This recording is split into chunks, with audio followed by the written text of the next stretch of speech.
Hey, it's Mike from the Run Testers. I'm going to do a little video on this. Just turn that on.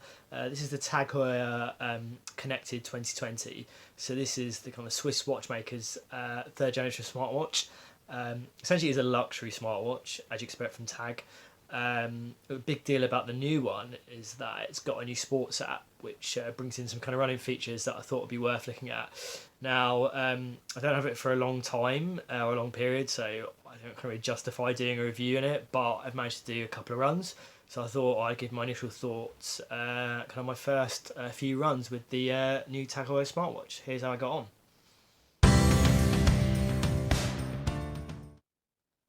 So I want to talk a little bit about the design. I'm going to stick a few details up here, but essentially what you're getting is a Tag smartwatch that kind of feels and looks like a normal Tag watch, and it does really do a good job of that. I mean, it's a really nice watch. Essentially, you're getting your kind of pick of stainless steel or titanium case. Titanium is more expensive. You're also getting this kind of nice ceramic bezel. It's clearly kind of inspired by Tag's kind of traditional watches, so it's a lot of kind of the Aquaracer and I think and the Carrera in terms of design. It's a chunky watch. You put it next to a kind of Phoenix 6. It's about the same size in terms of case and kind of stature. It's a little bit heavier, but it's not something that you really kind of notice. I've worn it all day. I've worn it in bed. I've worn it out on the runs, and generally it's been absolutely fine and comfortable. It's a smartwatch that is on your wrist basically. The big kind of details in terms of previous Tag watches is you've now got a couple of buttons there, or pushers that sometimes they're called. So essentially that gives you the ability to kind of access kind of features quite quickly. So out of the box on the Tag, it kind of will quickly access its sports app and its stopwatch app, which is one of the new apps on there. The strap, so I've got kind of rather kind of sporty one, which is obviously good for running, but you can also buy additional straps. You can kind of unclip them quite easily. Those extra straps obviously equally cost as expensive and pricey as the watch itself, but ultimately you're getting a really good quality watch. From a running perspective, I found it alright. It was perfectly comfortable. Obviously prefer something in terms of a bit more durability, but I didn't have any problems running with it, and to be honest it was fine, and the weight was absolutely fine. So that's the design. Maybe I'm going to just kind of get into some of the features and what you kind of expect from it in terms of running.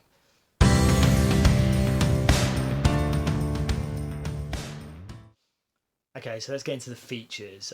First of all, I'm going to explain that this is running on Google's Wear OS operating system. Essentially, you're getting everything kind of from a smartwatch perspective that you expect, like payments and notifications, that kind of thing. In terms of sports tracking sensors, you're getting GPS, and that's built on, and all the other kind of satellites are supported now. You're getting a heart rate monitor for kind of real-time data during workouts, and also kind of all-day heart rate monitoring as well. This is also waterproof up to 50 meters, like the Apple Watch. So you can go swimming with it if you want, and I've been in the shower with it, and it's been absolutely fine.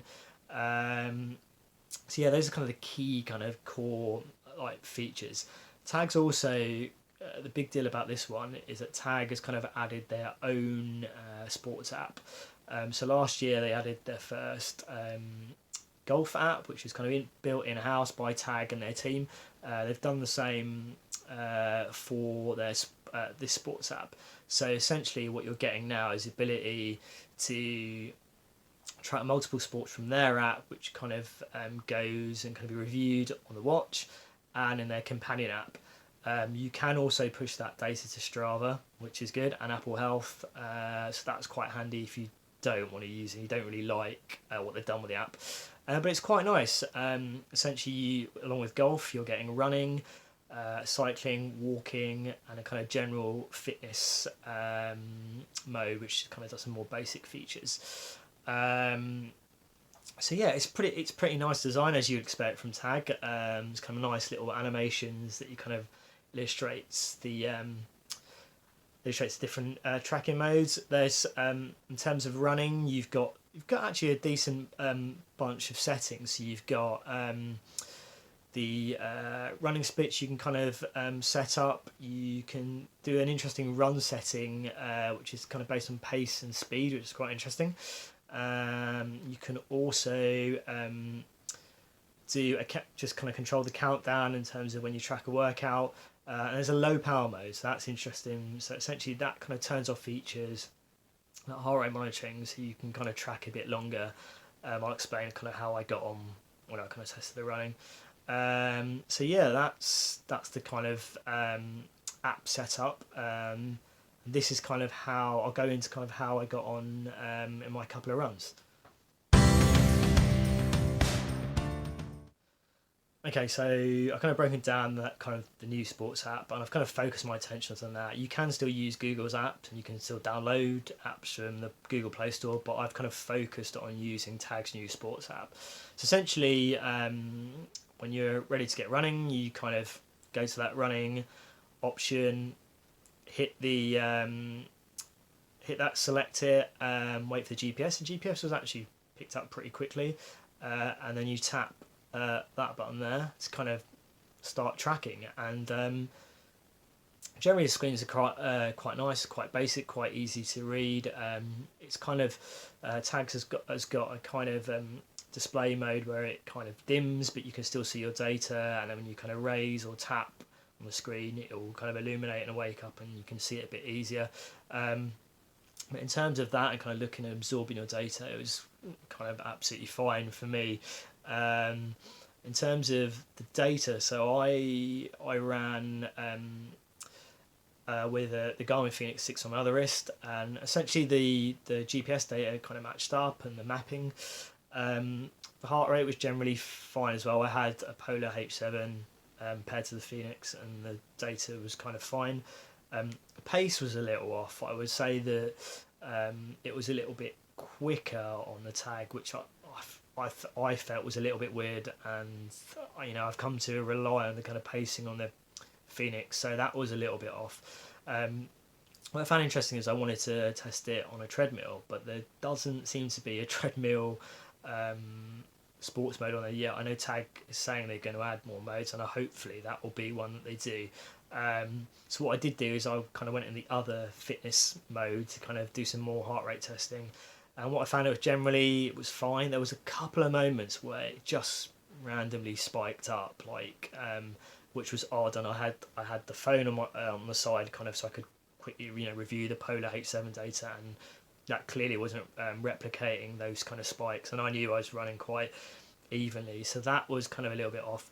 The other kind of little weird quirk, slightly annoying, is when you accidentally kind of track a workout, and I was just playing around with it.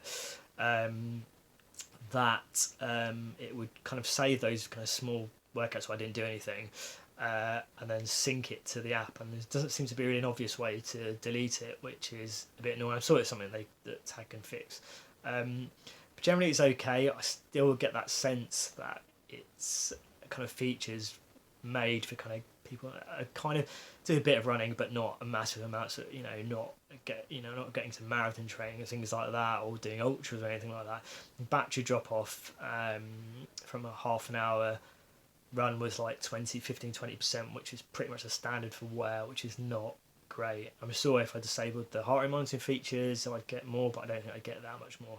So yeah, a kind of okay running experience, but I think definitely still targeted at kind of that general runner who probably does half an hour runs, a few runs a week, but it's probably not going or doing more than that really. So yeah, that's how I found the run tracking.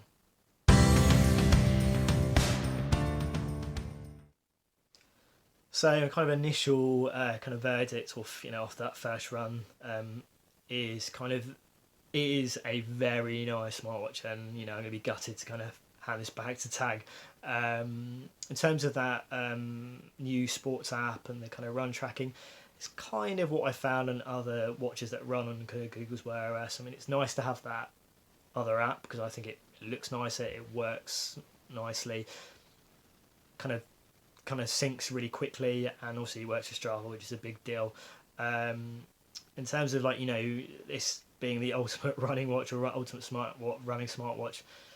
Probably not. And also, it's costing £2,000, almost like £1,500, $2,000 almost. I like living with it. I like running with it. But I think if you're a serious runner, you probably might feel a little bit let down by it, and probably more demand more from it.